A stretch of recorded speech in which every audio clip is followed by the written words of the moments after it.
Fala, fala galerinha, esse é o seu canal História na Telinha, eu sou o professor Valdemir e a aula de hoje vai ser sobre a chegada da família real e a emancipação política do Brasil. É isso mesmo, nós vamos falar na aula de hoje como foi que se deu a vinda da corte portuguesa para o Brasil e como aconteceu a nossa independência. Inclusive, estamos entrando na Semana da Independência esses dias, que acontecerá esse ano na segunda-feira. Então vamos lá. A vinda de Dom João para o Brasil. Sabe-se que o imperador francês Napoleão Bonaparte construiu com seus soldados um grande império. Sabe-se também que, durante seu governo, ele decretou o bloqueio continental, proibindo os países europeus de comerciarem com a Inglaterra. Sobre isso, nós falamos quando abordamos o assunto da Revolução Francesa e a Era Napoleônica. É só dar uma olhada, só dar uma conferida nesse vídeo que você vai lembrar. Então, no mapa nós temos aqui, certo? Quais eram os limites desse bloqueio continental. Isso quer dizer que onde está na área pontilhada, certo? Nenhuma embarcação era autorizada a entrar nela se fosse oriunda do Reino Unido, da Grã-Bretanha. Mas Portugal descumpriu essa determinação do imperador francês Napoleão Bonaparte. Sabe-se ainda que o príncipe português Dom João desobedeceu essa proibição e por isso as tropas de Napoleão invadiram Portugal, precipitando a vinda da família real para o Brasil. Bom, por que precipitando a vinda da família real para o Brasil? Aqui está a invasão de Portugal e aqui era o príncipe na época, Dom João, pois sua mãe, a rainha, no caso, Dona Maria I, a rainha mãe ainda era viva, então ele era príncipe na época. Então, por que precipitar a vinda da família real para o Brasil? Quer dizer que eles já havia um plano, certo? De anos antes, de transferir a capital do Império Português, para o Brasil, que era a maior colônia do Império Português. Então, isso fez com que os planos fossem precipitados.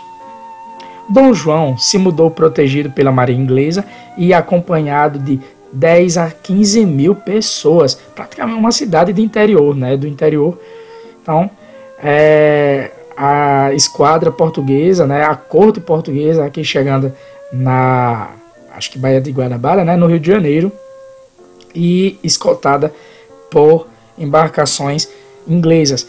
Bom, e por que embarcações inglesas? Lembre-se que Portugal descumpria o bloqueio continental, fazia negócios com a Inglaterra e agora estava recebendo o pagamento, por assim dizer, e a Inglaterra estava dando a segurança, resguardando a família real e a corte real portuguesa em direção à sua colônia, o Brasil. E aqui você tem Dom João, e sua esposa, a princesa na época, Carlota Joaquina.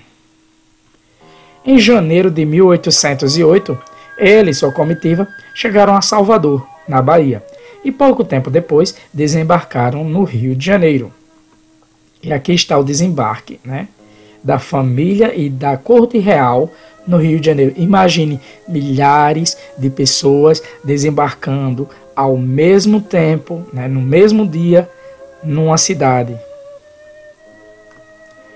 Com a transferência da família real portuguesa para o Rio de Janeiro, o eixo político e econômico do Império Português, antes situado em Portugal, deslocou-se para o Brasil.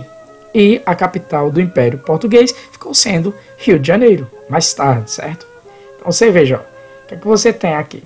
Você tem a vinda da família real, de Portugal para o Brasil. E aqui você vai ter o eixo político deslocado de Portugal para o Brasil. Todas as áreas aí em vermelho eram de domínio português à época. A interiorização da metrópole, ou seja, quer dizer que a metrópole portuguesa veio para o interior. Vamos entender isso? Com a mudança da corte para o Brasil, o Rio de Janeiro substituiu Lisboa como cabeça do Império Português, ficou sendo a capital do Império Português. Durante sua permanência no Rio, Dom João e sua corte estabeleceram uma aliança com a elite de São Paulo e do Rio de Janeiro. Essa aliança se deu por meio de negócios entre eles, envolvendo terras e comércio de abastecimento, como alimentos, ferramentas, tropas de muares trazidas do sul, muares eram mulas, ok? Entre outros. Deu-se também por meio de casamentos com famílias locais e de empregos concedidos por Dom João aos membros dessa elite. Essas relações sociais e mercantis com a elite do Centro-Sul levaram ao enraizamento da corte portuguesa e ao seu desejo de permanecer no Brasil, fenômeno que a historiadora Maria Odila Dias chamou de interiorização da metrópole. Então, seria esse sentimento da corte portuguesa, né, permanecer aqui no Brasil, se interiorizar, se integrar ao Brasil. Inclusive, Dom João, quando foi para voltar para a metrópole, né, para a antiga metrópole, Lisboa, ele resistiu porque ele amava o Brasil, né? Mas vamos lá. Essa daqui é uma cena, né, uma representação da chegada do príncipe Dom João à Igreja do Rosário, no Rio de Janeiro. E é uma pintura de 1937. E aqui você tem um negro, né, beijando a mão do rei, saudando-o, talvez em nome dos súditos locais. Abertura dos portos. Dias depois de sua chegada, Dom João ordenou a abertura dos portos brasileiros ao comércio com as nações amigas, ou seja, todas menos a França, que naquela época era governada por Napoleão Bonaparte e que tinham botado para correr de lá a corte portuguesa. Qual vai ser o significado dessa abertura portuária? Então, aqui você tem a assinatura, né, do tratado feito por Dom João, abrindo os portos às nações amigas. Para o governo português não havia alternativa, pois Portugal estava ocupado pelas tropas francesas. Além disso, a corte portuguesa no Rio queria continuar se abastecendo de mercadorias importadas. Imagina aí, um povo que tinha acesso ao luxo, ao melhor lá da Europa, agora estava numa colônia, né, por si só já era algo deprimente para esse tipo de gente acostumada ao luxo, né, bem blasé, bem orgulhosa, bem requintada. Então, eles queriam continuar consumindo produtos importados. Para o Brasil, a abertura dos portos significou o fim do exclusivo comercial metropolitano, isto é, o controle do comércio do Brasil pelos portugueses. Então, antes o Brasil só podia comercializar, né, com quem Portugal dissesse, né, mas agora ele estava aberto a vários países, amigos, e a liberdade de comerciar com outros países. Para a Inglaterra, a abertura também foi vantajosa, pois agora poderia vender suas mercadorias diretamente para o Brasil. Então você tem aí três setores, três grupos que estavam aí sendo afetados por essa abertura portuária. O governo português, que não tinha outra medida senão permitir que produtos importados chegassem aqui e abastecessem a sua corte, né, os membros dela. O Brasil, que agora poderia comercializar com outros países, além de Portugal, finalmente, e além da Inglaterra. E a Inglaterra que adorou porque estava querendo vender seus produtos para cá mesmo, né? O Tratado de Comércio e Navegação com a Inglaterra.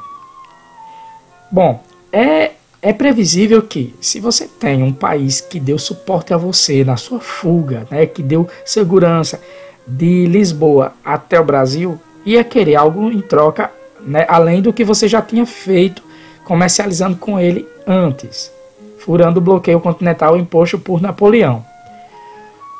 Logo que se instalou no Rio, Dom João autorizou a criação de indústrias no Brasil. Essa autorização, no entanto, minha gente, não teve o resultado esperado devido à falta de capital, ou seja, faltava pessoas com dinheiro suficiente para investir em indústria e a dificuldade também de concorrer, né, em preço e qualidade com produtos estrangeiros, sobretudo os ingleses. Então, qualquer produto que fosse inventado de fazer aqui no Brasil, por exemplo, cerâmica, né, peças de cerâmica, artigos que os ingleses fizessem, ia concorrer primeiro em preço e em qualidade, principalmente qualidade dos produtos importados, sobretudo os ingleses. Ainda mais depois que Dom João assinou com a Inglaterra o Tratado de Comércio e Navegação em 1810, extremamente favorável aos interesses ingleses. Por quê? O principal artigo desse tratado dizia que, para entrar no Brasil, as mercadorias inglesas deveriam pagar um imposto de 15%. Já as que vinham de Portugal pagavam 16%. E as que viessem de outras nações pagariam 24%. Então, quem saiu lucrando nessa questão foi a Inglaterra, pois seus produtos pagariam menos impostos, né, de importação, pagando impostos no mercado brasileiro a preços mais baixos do que os de outras nações. Além de preço mais baixo, uma qualidade melhor. Com a abertura dos portos e o Tratado de 1810, dezenas de navios entraram nos portos brasileiros. Eles traziam tecidos, caixões mortuários, ferragens, louças, pentes, além de produtos desnecessários, como carteiras para notas, já que no Brasil só havia moedas, não tinha notas, cédulas de papel. Mercadorias inglesas de luxo, como candelabros, louças e cigarreiras, inundaram o Rio de Janeiro. Então, o mercado de produtos importados teve um boom, né, depois da abertura portuária e da assinatura desse decreto aí de comércio, né, e navegação com a Inglaterra. Então aqui você tem uma foto de uma louça inglesa que era comercializada, era vendida na época. Uma louça muito bonita, por sinal. E cara, né, pois era importada.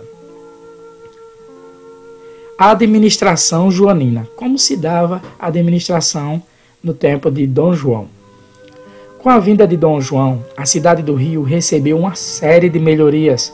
Sua área foi ampliada, abriram-se vias públicas, ou seja, ruas, para facilitar a circulação de pessoas e mercadorias, e as casas ganharam janelas envidraçadas, olha que interessante, que permitiam a entrada de luz. Por influência inglesa, os mais ricos fizeram jardins ao redor de suas casas e passaram a comer com garfo e faca. Olha que interessante. Antes era habitual comer, se alimentar com as mãos. Além disso, o governo de Dom João foi responsável por importantes realizações, entre as quais cabe citar. Em 1808, ele fundou a Imprensa Régia, que publicou o primeiro jornal no Brasil, a Gazeta do Rio de Janeiro. O Banco do Brasil, o primeiro banco brasileiro, certo? E aqui você tem um prédio, o primeiro prédio do Banco do Brasil. E ainda em 1808, o Real Horto, onde hoje é o atual, né, onde hoje fica o Jardim Botânico, também do tempo de Dom João. Em 1810, a Academia Militar e da Marinha e a Real Biblioteca, atual Biblioteca Nacional, prédio belíssimo, com inspiração, né, na arquitetura neoclássica da Europa, né, na arquitetura vitoriana da Europa, século XIX. 1813, o Real Teatro de São João, que eu tentei buscar fotos atuais do prédio, mas eu acho que ele foi derrubado, infelizmente. Era um prédio belíssimo, se assemelha um pouco ao Teatro Municipal de São Paulo. 1816, a Academia Imperial de Belas Artes, onde hoje funciona a Escola de Belas Artes da Universidade Federal do Rio de Janeiro. Belíssimo prédio, né? Esse prédio ainda está de pé. 1818, o Museu Real, atual Museu Nacional da Universidade Federal do Rio de Janeiro. Também outro belíssimo prédio.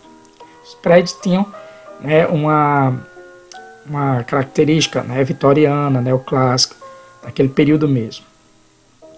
Enraizado no Rio de Janeiro, interessado em permanecer, em 1815, Dom João elevou o Brasil a Reino Unido a Portugal e Algarves. No ano seguinte, com a morte de sua mãe, Dona Maria I, tornou-se rei com o título de Dom João VI. Até então ele era chamado de Dom João.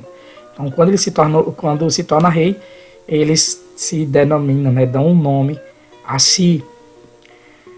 Ainda durante o governo de Dom João, assistiu-se à chegada da missão artística francesa, um grupo de professores, arquitetos, músicos, escultores e pintores, entre os quais estavam os pintores Nicolas Antoine Taunet, né, esse moço aqui, o Antoine Taunet, e aqui está uma obra dele, né?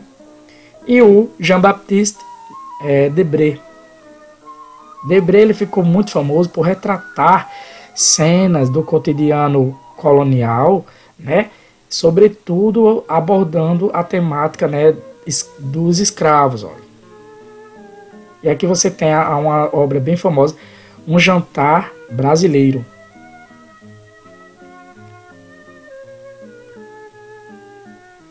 O texto a seguir é da historiadora Valéria Lima.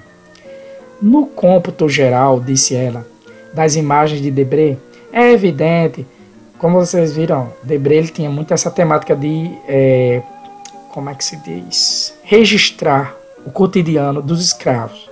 É evidente que os tipos privilegiados são os negros. No entanto, em nenhum momento o autor declara que lhes atribuía um espaço diferenciado na obra. Se isso ocorre, deve-se ao papel mesmo dessa parcela da população na realidade brasileira da época, nação que vira, por assim dizer, nascer, devia grande parte dessa vitória aos negros. Tudo assenta, pois, nesse país no escravo negro, diz ele. Pertence-lhe, portanto, a maioria dos costumes, das atitudes, dos hábitos e das atividades representadas nas litografias, assim como a grande parte dos comentários textuais. Sem deixar que o princípio da hierarquia das raças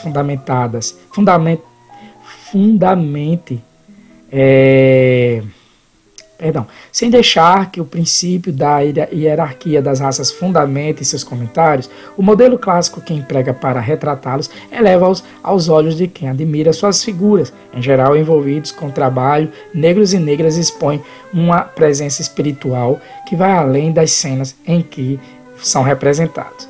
Então, você tem aqui detalhes das obras de Debré mostrando homens e mulheres negros no trabalho. Então você veja interessante como o artista ele vai ter presente em suas obras sempre alguma figura, né, do negro. É sobretudo pela grande quantidade, né, de tais pessoas, né, de tal etnia aqui no Brasil. O Brasil ele foi constituído por 3 povos: os indígenas, que eram nativos, os europeus, portugueses sobretudo, que aqui chegaram, e os negros africanos, que foram trazidos escravizados para cá. Insurreição Pernambucana. Vamos ver que evento foi esse que aconteceu em 1817? Sabe-se que o governo de Dom João fez muitas melhorias na cidade do Rio de Janeiro e ofereceu emprego e apoio à elite do Centro-Sul. Mas isso tudo a um custo muito alto. Os habitantes das terras brasileiras tiveram de pagar cada vez mais impostos, o que gerou insatisfação generalizada no país. O Rio de Janeiro passou a ser visto como centro de poder que oprimia as demais províncias, ou seja, as outras províncias estavam insatisfeitas com o fato de bancarem o luxo lá do Rio de Janeiro. Em Pernambuco, além de reclamar dos impostos, a população criticava o controle dos portugueses sobre o comércio varejista, ou seja, eram os comerciantes portugueses quem dominavam o comércio, né, o comércio da maioria dos produtos a serem vendidos, e a preferência dada a eles quando havia promoção de militares. Então, se num exército houvesse um brasileiro e um português, numa promoção, quem tomava a frente era o português, não importasse o tempo de ingresso no exército. Em 1816, a insatisfação na província cresceu devido a uma seca que prejudicou a produção agrícola, gerando aumento no preço dos alimentos e fome nas cidades.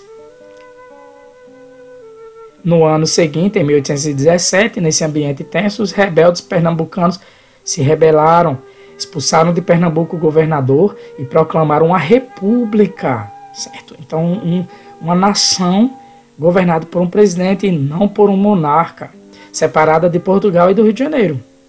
Aqui você tem a bandeira, né, dessa república recém-fundada e efêmera, né, porque foi passageira, sendo benzida por sacerdotes católicos. A seguir, formaram um governo provisório com pessoas de diferentes grupos sociais. Por exemplo, tinha o comerciante Domingos José Martins, o padre João Ribeiro e o capitão Domingos Teotônio Jorge. São esses três aqui, certo? Domingos José Martins, João Ribeiro e Domingos Teotônio Jorge. Certo? Esses três. Os demais, o advogado José Luiz de Mendonça e o senhor de engenho Manuel Correia de Araújo, eu não consegui encontrar imagens deles na internet, certo? Busquei no Google, fiz mais de uma pesquisa, mas não consegui êxito. Ao saber que Recife tinha agora um governo republicano, paraibanos e potiguares, ou seja, os nossos vizinhos aqui, né, do Rio Grande do Norte, e também cearenses, também tomaram o poder nas províncias deles, passando a se autogovernar. Os rebeldes tentaram, sem sucesso, conseguir também apoio da Grã-Bretanha e dos Estados Unidos. Então, os pernambucanos, potiguares, cearenses e paraibanos, eles se emanciparam, quiseram formar uma república, né, se emancipar de Portugal e quiseram apoio da Inglaterra e dos americanos, mas não obtiveram êxito. O novo governo de Pernambuco criou uma bandeira própria, que a gente vai mostrar já já, certo? Bem parecida com a bandeira atual, mas tinha diferença. Aboliu vários impostos, então era um governo mais liberal. Aumentou os salários dos soldados. Adotou a liberdade da imprensa e da tolerância religiosa, embora a religião católica fosse oficial. Então era como é que se diz? Lembremos que no Império, né, aliás, no Reino, que agora estava como cabeça o Rio de Janeiro, certo? No Reino Português, a religião oficial era a religião católica e as demais não tinham liberdade de culto, certo? Embora não houvesse perseguição, mas eles não tinham, se fosse protestante, por exemplo, não podia erguer um templo, ter um templo para adoração. Okay? E esse governo efêmero ali de Pernambuco, ele promoveu essa liberdade religiosa, embora tivesse a religião católica como oficial. Os líderes da rebelião de 1817 concordavam quanto ao fim do domínio português, mas discordavam quanto a extinguir a escravidão, fato que enfraqueceu o movimento. Então, eles eram unidos na questão de se separar de Portugal, né, de contrariar o domínio português. Mas tinha um grupo que concordava em acabar com a escravidão, outros que eram contrários. A semelhança do que aconteceu na Inconfidência Mineira, por exemplo, certo? E isso vai enfraquecendo o movimento. Se não tem unidade, a República Pernambucana durou apenas 74 dias, um pouquinho mais de um mês, 2 meses. O governo de Dom João VI enviou soldados e navios de guerra e reprimiram e venceram a rebelião. Comerciantes portugueses e proprietários de terras ajudaram na repressão, pois temiam o haitianismo, certo? Por quê? Tinham medo de levantes bem-sucedidos de escravizados, como os que conseguiram a liberdade e independência no Haiti em 1804. Nós vimos isso na aula anterior, certo? Na aula 7, sobre as independências do Haiti, e que inaugurou as independências, além dos Estados Unidos, aqui foram o segundo, né? Na América, e isso é em 1804, e que se seguiu uma série de levantes, nas colônias espanholas. Então, a elite local estava com medo que os escravos tomassem o poder, certo? E se eles tomassem o poder, o que é que seria dessa elite? Então, eles tinham esse medo. E a esse movimento de libertação dos escravos e tomada de poder, eles chamavam de haitianismo, certo? Haitianismo, que é de Haiti. Haitianismo. Com isso, restabeleceu-se a antiga ordem social e étnica, que privilegiava os brancos e ricos de Pernambuco e eliminava pobres, mestiços e negros. As penas dadas aos líderes de 1817, como Domingos José Martins e o carmelita Miguel Joaquim de Castro, seguiram o modelo do antigo regime, morte na forca por crime de lesa majestade, ou seja, de traição à coroa. A rebelião foi vencida, mas os pernambucanos acumulavam um trunfo. Qual era? Pernambuco foi a primeira província do Império Português a declarar sua independência. Isso era um prenúncio do que aconteceria em todo o Brasil, né? E aqui você tem um mapa do Brasil da época. E aqui está Pernambuco. A província de Pernambuco não era chamada de estado, não, é província, ok? Paraíba, Rio Grande do Norte e Ceará. Então, os três, Ceará, Paraíba e Pernambuco, se reuniram, ok? E se emanciparam. Tanto é que fizeram uma bandeira. Essa bandeira tinha 3 estrelas, um arco-íris, que era a unidade, o sol, né? A cruz para representar a fé católica, o sol agora eu me esqueço o que é. As 3 estrelas representam os 3 estados, Ceará, Pernambuco e Paraíba. Hoje a bandeira de Pernambuco tem apenas uma estrela, acho que em alusão a só Pernambuco. A Revolução Liberal do Porto. Enquanto Dom João VI e sua comitiva desfrutavam de privilégios no Rio de Janeiro, os portugueses que tinham ficado em Portugal reclamavam do absolutismo. Lembrem que eles estavam sob as garras de Napoleão, né? Da perda do monopólio do comércio brasileiro e da ocupação militar inglesa. Então os ingleses, quando venceram junto com outras nações, Napoleão, lembre dessa aula, acho que assistindo a aula 6, tá? A gente falou sobre isso. Então os ingleses ocuparam Portugal. Essa insatisfação explodiu em 1820 em um movimento conhecido como Revolução Liberal do Porto ou Vintismo. Vintismo fazendo referência ao número 20 de 1820, ok? E por que Revolução Liberal do Porto? Os revolucionários portugueses convocaram eleições para as cortes constituintes, ou seja, todas as cortes,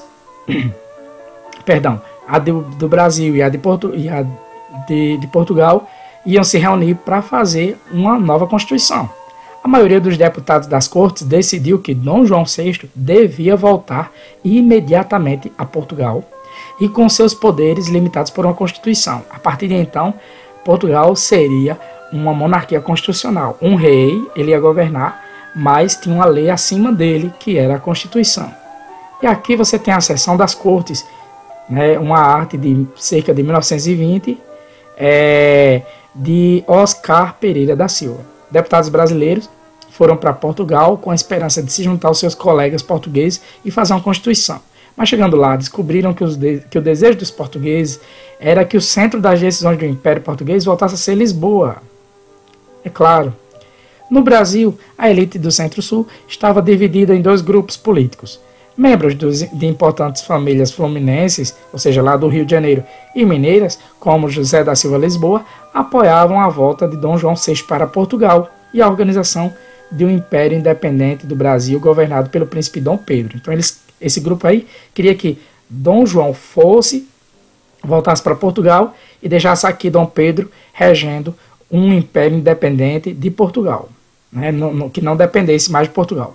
Já outro grupo, liderado pelo comerciante fluminense Joaquim Gonçalves Ledo e pelo português José Clemente Pereira, era favorável a que o Brasil continuasse fazendo parte do Império Português, porém com mais autonomia. Então esse grupo aí era mais monarquista português, né? Apoiava que a coroa portuguesa continuasse governando o Brasil, só que o Brasil que ele tivesse mais autonomia para se administrar. Pressionado pelas cortes portuguesas, Dom João VI resolveu voltar para Portugal. Antes disso, porém, deixou o filho dele, Pedro, como príncipe regente do Brasil e assim garantiu para sua família o governo do rico território brasileiro. E esse aí é o Dom Pedro, né? Príncipe regente do Brasil. A emancipação política do Brasil. A permanência no Brasil de um herdeiro do trono português desagradou as cortes portuguesas, que começaram a exigir a volta de Dom Pedro para Portugal. Reagindo a isto, a elite do centro-sul do Brasil iniciou um movimento para convencer Dom Pedro a ficar. No ano de 1822, a disputa de poder entre essas duas forças políticas teve momentos decisivos. No dia 9 de janeiro, Dom Pedro recebeu um manifesto com mais de 8.000 assinaturas pedindo que ele ficasse no Brasil, e ele concordou em ficar. O episódio é conhecido como o Dia do Fico. É no momento em que Dom Pedro teria dito: "Se for para a felicidade geral da nação, diga ao povo que fico." Uma frase bem famosa, certo? No dia 4 de maio de 1822, Dom Pedro determinou que qualquer ordem vinda de Portugal só seria obedecida com o cumpra-se dele. Se ele dissesse cumpra-se, era para ser cumprida. No dia 1º de agosto daquele ano, Dom Pedro assinou um decreto que declarava inimigas as tropas militares enviadas de Portugal sem o seu consentimento. Com isso, ia ganhando corpo entre a elite do centro-sul brasileiro a ideia de independência. Cada vez mais, Dom Pedro estava se separando de Portugal. Em 7 de setembro de 1822, às margens do Riacho do Ipiranga, em São Paulo, Dom Pedro recebeu 2 cartas, uma das cortes portuguesas e outra de José Bonifácio. A carta das cortes anulava os atos dele aqui no Brasil e ameaçava fazê-lo regressar à força a Portugal. O seu objetivo era que o Brasil voltasse a ser colônia portuguesa. A carta de José Bonifácio dizia que ou Dom Pedro voltava para Portugal como prisioneiro das cortes ou proclamava a independência. Dom Pedro escolheu romper com Portugal, fato conhecido como Grito do Ipiranga, que ele teria dito liberdade ou morte. O Brasil conseguia assim sua emancipação política. E aqui você tem um quadro do famoso pintor paraibano José Américo, da cidade de Areia, cidade não muito distante daqui, de Belém da Paraíba. Então você vê aqui Dom Pedro I, que seria Dom Pedro I depois, aqui erguendo a espada, ele dando grito. Na verdade, essa aqui é uma cena imaginada pelo artista, não houve essa cena aqui com esses cavaleiros em torno dele, não. Então, na verdade, ele recebeu as 2 cartas e determinou a liberdade ou morte. A emancipação política do Brasil foi liderada pela elite do Centro-Sul, sobretudo São Paulo, Rio e Minas, interessada em manter a liberdade do comércio, ampliar a autonomia administrativa e conservar seus privilégios. Isto ajuda a explicar porque o projeto de independência vitorioso manteve a monarquia, a escravidão e as restrições ao exercício da cidadania. Então, muita coisa permaneceu inalterada, Por exemplo, nem todo mundo tinha direito a votar, para escolher deputados, enfim. E aí, vamos lá no nosso resumo? Então, nós vimos que a família real chegou aqui no Rio de Janeiro em 1808. O Rio foi elevado à capital do Império Português. Houve a abertura de portos para fazer comércio com as nações amigas. Teve acordos comerciais, principalmente com a Inglaterra. E houve importantes realizações, construções, enfim, muito desenvolvimento mesmo com a vinda da família real para o Brasil. Em 1817, houve um movimento pela separação de Pernambuco de Portugal. Foi a insurreição pernambucana. Em 1820, houve a Revolução Liberal do Porto, que foi uma insatisfação de portugueses com a situação política de lá e a exigência da volta do rei Dom João a Portugal. E no dia 7 de setembro de 1822 houve a independência do Brasil, foi a emancipação política do Brasil e negação de continuar como colônia portuguesa por Dom Pedro I. É isso aí, moçadinha. Eu espero que vocês tenham curtido, tenham gostado demais da nossa aula. Um assunto bom, fácil, Se você gostou, senta o dedo no like. Não se esquece de se inscrever no canal. Se tem dúvida, pausa o vídeo, volta a ver com atenção. Estudar é preciso. Fiquem com Deus, um forte abraço e tchau, tchau.